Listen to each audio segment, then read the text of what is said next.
Mapa-social media man o sa labas ay madalas natin naririnig ang salitang ngani.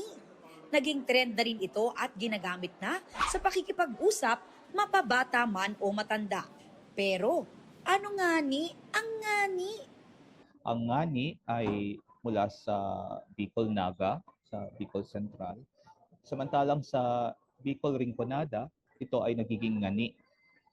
So yung difference ng pagbibigkas, ngani at ngani, ata ngani. Generic na tugon ito, no? Kapag medyo makulit ang kausap o ang nagsasalita, ang makausap sa'yo. Ayan na ngani! Pero ngayon, hindi lang ang mga Bicolano ang gumagamit nito.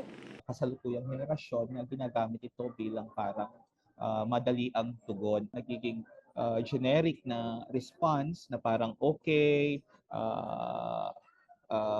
yeah, right. Ang social media ay naging isang lunsaran na rin kung saan yung mga physical boundaries natin ngayon disseminated na ito, nagiging borderless, nagiging fluid lahat sa social media. Nasa level ito ng cuteness o pagpa-cute, nasa level ito ng affinity din. Kung gusto mong gamitin ng ngani, regardless dahil uso ito ngayon, wala namang nagbabawal sa'yo. Obligasyon din natin na pangalagaan yung sa tingin natin na maganda sa mga wika natin.